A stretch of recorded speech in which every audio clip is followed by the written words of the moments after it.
Thank you so much for this wonderful opportunity. Chairperson of ACA, the director the rep of UNESCO, Director General of this great institution that is hosting us here today, CEO of various organizations here represented, the rep of the Cabinet Secretary, very eloquent, passionate about education, Executive Director of ACA, friends from the media, invited guests, and all reps of ACA from various countries here in Garden, and distinguished educationists who are here today. I'm honored to be with you today on this occasion of the annual conference of ACA. When I come to a place like this, and I see you and the work that you do, I cannot but congratulate you for doing what is actually the work of God, ensuring that we can all create a better education system for Africa. By coming together, sharing best practices, we enrich each other. I advocate of total transformation of education. Sometimes I say to myself, I'm a very lucky guy. Lucky in the sense that I had a wonderful opportunity of teaching in the U.S., building charter schools in the U.S., with headmasters or principals working for me in the U.S. I've seen everything when it comes to education transformation. Urban America, challenges, building schools from scratch, ensuring that our students succeed and go to top-level universities. Schools that were led by me, funded by the government, changing lives in the center of Los Angeles, California. Earning a master's in education management, a PhD in education policy and administration. I'm a lucky minister for education. Lucky in the sense that I know education inside and out. I've taught in the classroom. And that is why I don't hesitate at all to enter classrooms in Ghana and teach. Go to a classroom and teach, and those are enjoyable moments for me because inside and out teaching is what I love. That's why I call myself the teacher-in-chief of the Republic of Ghana. So I've been fortunate to know where we need to take our education system to. So if you are writing the curriculum for me as a minister, I review it. This young man is here. He has high school curriculum sitting in my office. I'm reading through every one of them. And I'm giving you suggestions as to how we can write a curriculum that can change secondary education in the country. I give you an example of a curriculum mismatch. Look at the curriculum, the social studies curriculum for Ghanaian high schools.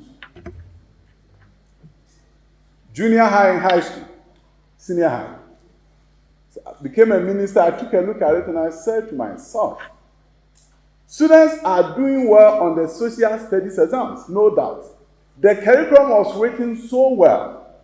But how can you talk about social studies with a little element of history in it? We're talking about parenting in our social studies curriculum, SDG goals in our social studies curriculum. And for science students, because in Ghana we have pathways, for those students who are doing the science pathway, the only time they have the opportunity to hear something about the country in terms of history is through the social studies curriculum.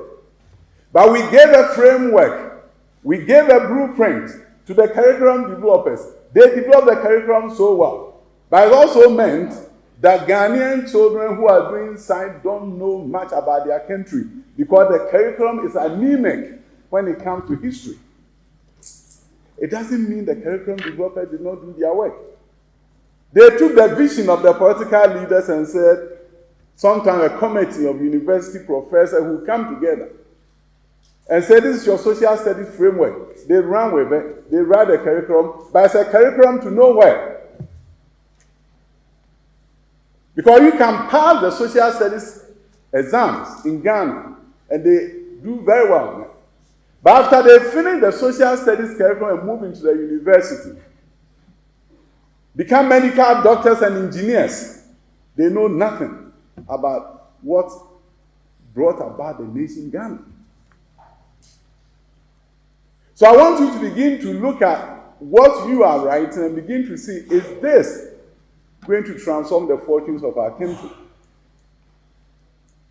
So we have become the advocates because we know we've done it since independence. Written beautiful curriculum. Sometimes they are not even implemented. And where they are implemented, you implement it to fidelity, but it doesn't mean it's going to change your country. We are not even talking about the hidden curriculum. This is the explicit curriculum that we are familiar with. What are the messages buried in the books and the curriculum that will change the mindset of the children? Are these children going to have growth mindset to believe in themselves that everything is possible? How is that buried in the pages of the books that we've written out of this curriculum? That the African child has a growth mindset. I always tell people that what I got from America was not about what I learned from there, what I in the school system or the money I made. It was the idea that everything is possible. That can change the fortunes of your country. And that future is in our hands. When I came to Kenya about 3 years ago, and I had a wonderful opportunity of addressing a major education conference, that was when you were bringing about the competency-based curriculum, and there was a lot of agitation in the country. And I sat on the same platform with the president. And I shared my story of what we were doing in Ghana and what I did in the United States of America. To be frank with you, that 14-minute speech made me famous. It went viral about 3 times. And I got calls from everywhere in the world. So Kenya, when I come here, I come with great memories, fond memories of coming to your country and encouraging you to do what was right. I made a statement to the effect that I saw the airplanes at the airport. Kenya Airways, the pride of Africa. And yes, you are the pride of Africa.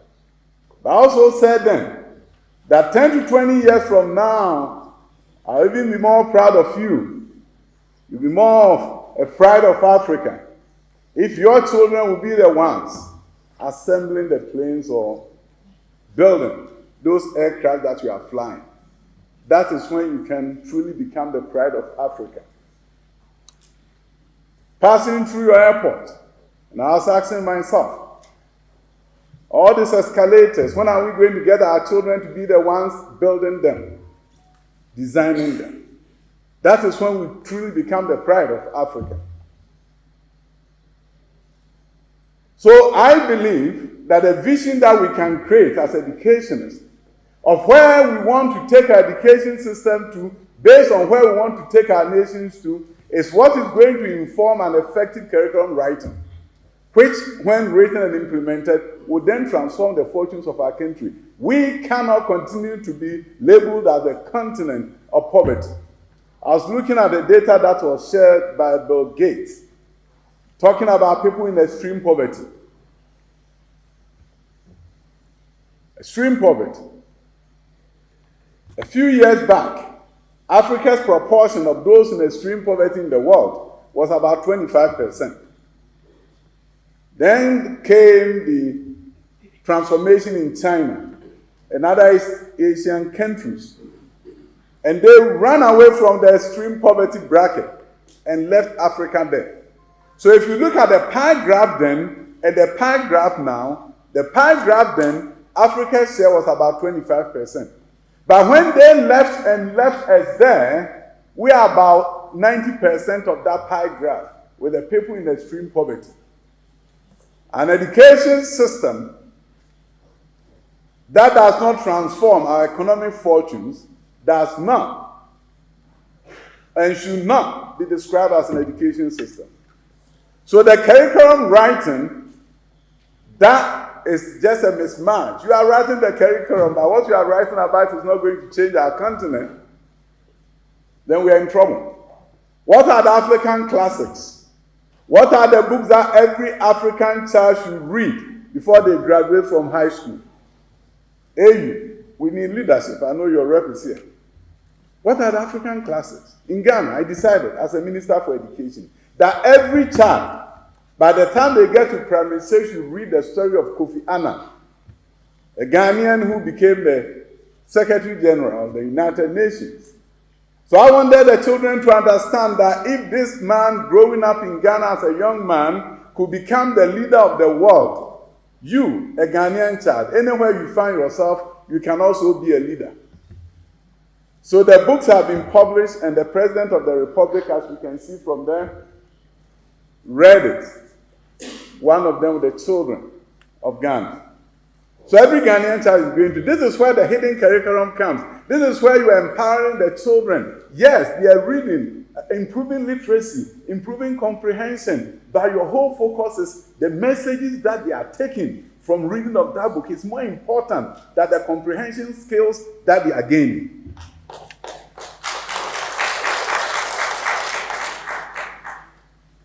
What enabled our forebears to fight, to end colonialism in Africa? What was going through their mind? What was their passion? Our children need to catch that so that they will understand. People died before we became free. So why should we sit and not join the 4th Industrial Revolution? The first Industrial Revolution, Africa missed it. The advent of the steam engine. Then came the second, spearheaded by electricity. We didn't just catch it much. Then we moved on to the third, the era of computers. We were getting into it, and then the 4th Industrial Revolution came. The merger of the biological and the physical, the electronic, artificial intelligence. Now that is what is going on. But when we cannot get our children to read, how do we participate in the 4th Industrial Revolution? So when we talk about 87% of children in learning poverty, we are a major piece of that, Africa. But I don't believe that that is our place in the world. It's going to take a fierce determination from you and the political leadership of Africa to change the fortunes of Africa. I taught in the U.S. school system. You go into a class and it's so difficult, especially urban America, getting American children to pay attention to you in the classroom. In my schools, I had to do everything, including weekly learning celebrations, where every week, student of the week for every single teacher was celebrated to get the attention of the children. Because I had to get them to go to school on Saturdays. I had to find a way to motivate the American child, literally begging them to study. Then I come to Africa. I walk into a classroom. African children will stand up for me as an adult. They may not even know you. You enter in the classroom and they stand up. In Ghana, I know. Until you tell them to sit, they don't sit. If we can't make African children the best in the world, it's our fault and not theirs. They are so good, so respectful.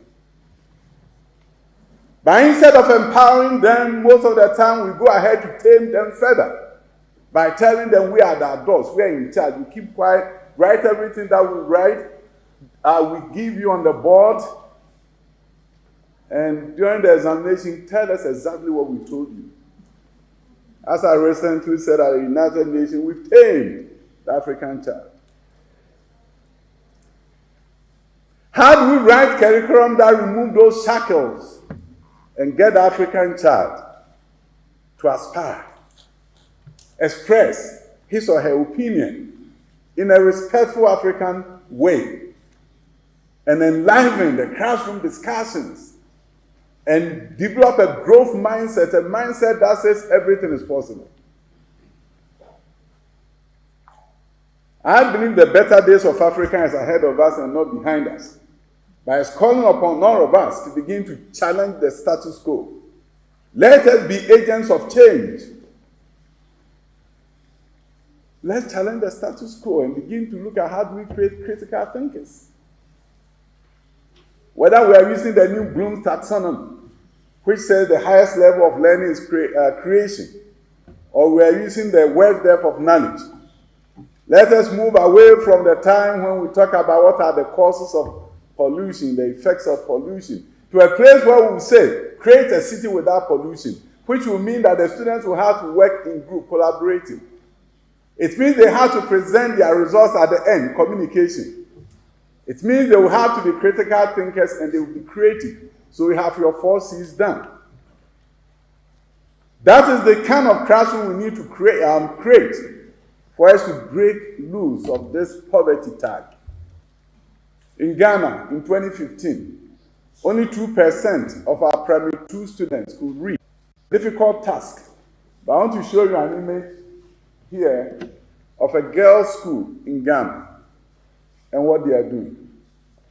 To kind of let you know that it's possible for us to transform our fortunes. This is a girls' school in Ghana in a bit of a remote location, not those in the cities. And I'll give you a minute to take a look at what is going on.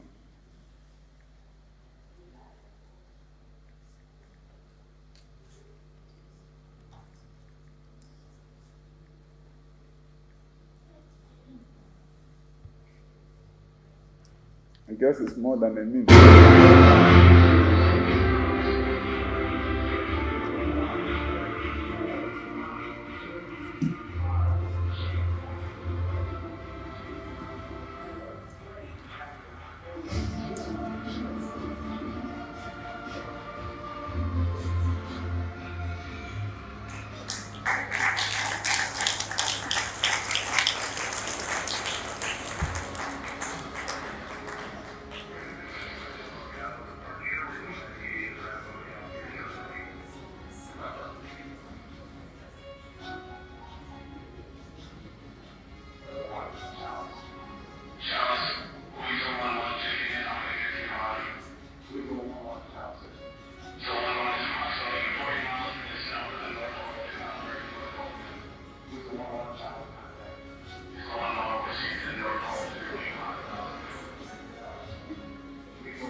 Okay, it came back.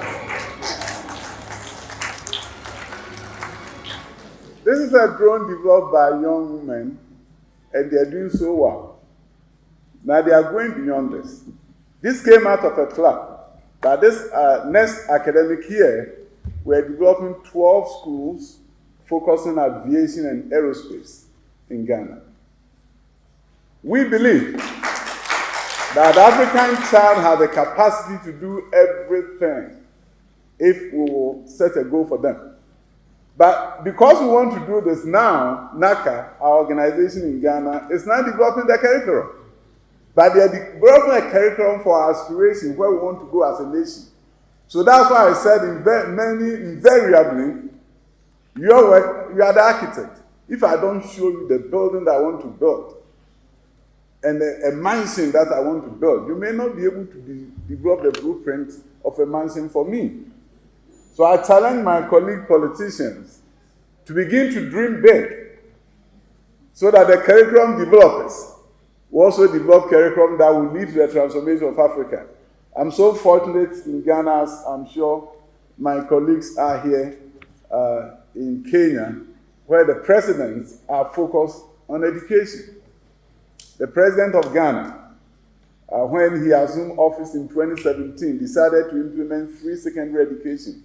Up until then, almost 60 years after independence, if you come from a family of less means, you could not go to senior high school. You truncated your education at the junior high. So he made a promise during his campaign and said he was going to introduce free secondary education. A lot of people said he couldn't. The international organization said, no, he can't you can't do this, you don't have the money. He was determined to do it, and he started. First year, 2017, we began the adventure. 2018, more students were coming from nowhere. Everybody wanted to go to senior high school. Now, the enrollment was 830,000. Then the demand was such that there was no way we were going to accommodate them. Some people said, okay, this is what we need to do. Look at the pass, the grade of the student coming from junior high. Set a mark. In Ghana, they call it cutoff. That if you get a grade 24, we will not accept you. The president said, no, can you guys find a means to get this done? Then I remember that in California, when they changed high schools from 3 to 4 years, they brought about what was called year-round schools. So we introduced year-round schools in Ghana, divided the student population of all high schools into 3. 2 of them are there at any point in time, and 1 is at home on vacation. We did not reduce the instructional hours. The instructional hours remained the same, in fact, longer. We're therefore able, within a period of 6 years, for our high schools to accommodate 1.4 million students. And then we're able to look for funding to begin to build schools. And as we build more facilities, then the school is no longer year-round. It becomes a single-track school. And that's what we are working on. What I believe needs to happen in Africa and happen in our various countries is that we have to take a cue from what Brookings Institution said. Brookings Institution said that it's going to take 120 years for us, developing nations, to catch up with developed nations in terms of education. 120 years. In essence, they were saying you will never catch up. But one thing that they also said is that we have to leapfrog inequality, leapfrogging. So if you look at what Ghana did with free secondary education, before the introduction of the double track or the year-round school system, it was estimated that it was going to take 20 years for Ghana to even begin implementing free secondary education. We used an innovative strategy called year-round education, something that was done in California and other places around the world, and consequently we're able to educate all the children. So Africa will have to come up with some innovative strategy in order to catch up. And catching up, we must. We are lucky to be in this room. A beautiful environment. The men in tie, some ladies in bow tie, beautiful dress. But cast your mind back. There are some people that you went to school with in the primary schools who will never sit in a room like this. There are some people in the villages and towns that you come from who may never get the opportunity to be in a room like this in this country, in our various countries. And it is for them. At least if they have missed it, their grandchildren should not miss the opportunity that we have that makes us eligible to be here. If their children miss it, we cannot allow their grandchildren to miss it. It is for them that we have to fight and work hard to ensure that we create a level playing field for all, irrespective of which part of the countries that they were born. They may have been born, giving birth to in the urban area. In Ghana, we call them Zongo. Or some remote place somewhere in our countries. Their future should be different. And we have to do everything possible to fulfill the cause of Africa, to ensure that we can forever change the fortunes of our continent. The last image I'm going to show you is this school in my village where I was born. When I became a member of parliament, they have a run-down junior high school building, dilapidated. I walked into one classroom one day, and it had rained the night before. In the middle was almost like a swimming pool. The head teacher did not even bother that they can just make sure the water was not there. They sat around it learning. I was angry. And I said to the headmaster, why do you allow this to happen? He said, the roof is leaking and there's nothing I can do. And I was standing there saying to myself, I'm going to have to roof this for them, do the roofing. But I also heard a voice telling me, all that you can do is to roof this. You build schools in America, and in your hometown, in your village, they should still go to school in this building. That set me off on an agenda to forever change that school as a model for the country. I called some friends around in the US and other places. They donated money. I started doing the layout of the place to place schools, new buildings there. I started, and in Ghana there's something called Common Fund, that some amount of money they give to parliamentarians to do development projects. So I began with it. And then the government came up with an innovative program called 1 million per constituency, $1 million given to you as the political leader to look at projects that you needed to do. I was able to convince my chief executive for the constituency, for the district, that let us put this into a model school that will be second to none in this country. So we began that adventure, was able to develop something. Then eventually we got support from the central government and have built a school. If you look at the children, these are primary 6. So this is a school where junior high and high school are together. And the junior high school begins from stage 6 or primary 6. Look at the way the children, these are village kids. I decided that in order for them to catch the transformation, I was going to even bring them chairs from America, which I did. So look at the chairs they are seated on. And every day, they go to school knowing that they can be the best in the world. No child sit in this classroom, look at the way they are dressed and think, I can be the best in the world. I go to visit, and sometimes when I visit them, I turn around and I become a bit emotional and say, here stood a dilapidated school. What brought about the transformation was not money, but vision. And that vision then drew people into support. And now we have a school that is better than some schools in developed nations. And this is where they are doing STEM. And what it means is that the curriculum writers have now been given something to write that would then change the mindset of the children, bring about important skills, change our country once and for all. So this morning, all that I'm saying is this. We are with you, and we have to be with you. But you are the chief advocates for transformation. Let us work together to change the fortunes of the African child. So that 10 years, 20 years from now, the story may be told of the conference here, and what you resolve to do, and what with the help of God and the leadership of your president, you were able to do. These are new high schools that are being built in Ghana. These are STEM high schools. They do biomedical sciences at the high school. They are doing robotics, engineering at the high school level. So these are dedicated schools for that purpose.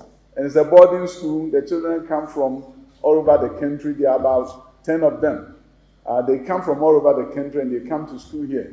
These are the next generation of STEM professionals that we want to develop and we are going to be developing.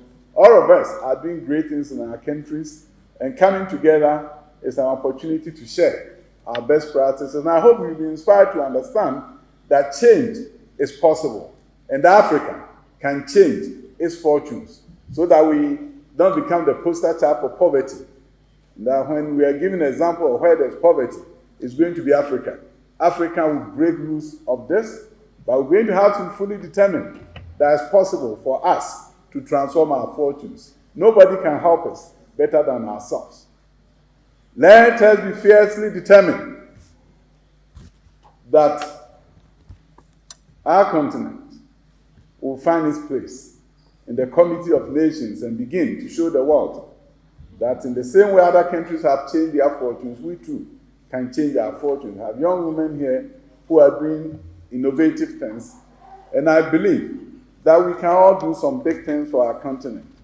In terms of what has brought us together, I believe strongly that when we work together, improve research, and share research among ourselves, we will be able to do more than what we are doing as individual nations. We all have best practices, and sharing them offers us the best opportunity possible. They wrote a speech for me, so I have to make sure. I have to make sure they don't get disappointed I didn't use their speech. Yeah, but I think I've been able to mention almost everything. Sometimes I go to check and say, did I talk about all the things they wrote for me? Yeah, because I don't want them to be disappointed. But bottom line is joint curriculum development, joint research, coming together at places like this, making sure that AU also lead us in terms of, I want to see African classics. Books that every African child must read before they graduate from high school and from the university, translated from French to English, or English to French, or to Portuguese, and getting all of us doing more than what we should do. You know, I'm a teacher and a politician, both professions. If you don't know how to talk, you're in trouble. There are politicians in Ghana who lost their seats in parliament because their constituents said that they never saw them talking on TV. So when I became a politician, I was determined that I would really have to know how to talk, otherwise I'll lose my job. And I'm a teacher too, so sometimes I have to remind myself that, hey, don't overstay your welcome. So I hope I have not overstayed my welcome. And I want you to know that we are going to work together, so that 10 years from now, the storyline will be different. We should not be a basket case of learning poverty. From here, I'm going to Tanzania. A World Bank event talking about human capital and the Human Capital Index and all the things that they measure. And you're going to see us at the bottom. We need to move up. But together, with a fierce determination, we can move up and create a different story of Africa 10 years and 20 years from now. Thank you for the opportunity.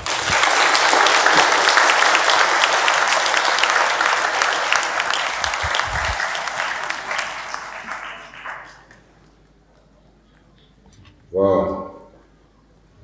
Can you say wow? Wow.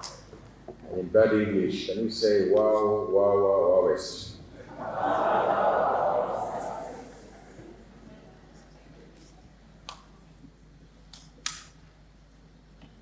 Dear patron, our chief guest, here in Kenya, we are at grade 7 of the implementation of the competency-based curriculum. We are currently working on the curriculum for senior school, which begins at grade 10. Listening to your speech as the director of this institute, I don't know whether I should reassemble my people and ask them to rethink whether the curriculum designs that we have uploaded are going to be transformative, are going to get us out of poverty, are going to help us create aeroplanes. My colleagues are looking at me desperately, but there are people in the hall who are looking at me even more desperately, publishers. But we have already published books, what happens today? If you felt touched, say amen. Amen.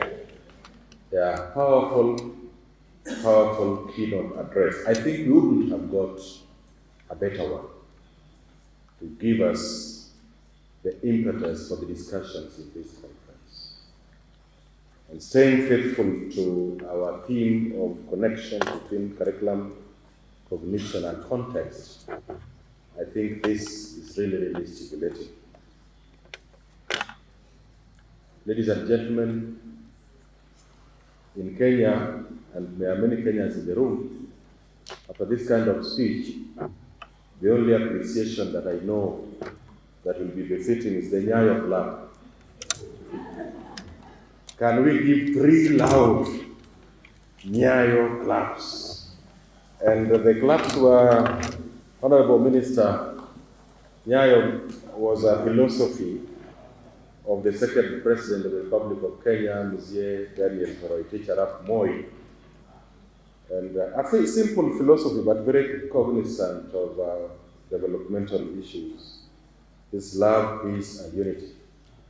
All right, those of you who remember Nyayo clubs, and when I teach my students English, I teach English language. When a keynote speaker has spoken, you rise without being told. And then I'll lead you in the Nyayo clap. So you warm the Nyayo claps, you warm your hand. And then this one, no rehearsal. The Nyayo generation, ready, let us go. 1. Tena, tendo, ingine, funga, fungua. Asante sana. Please.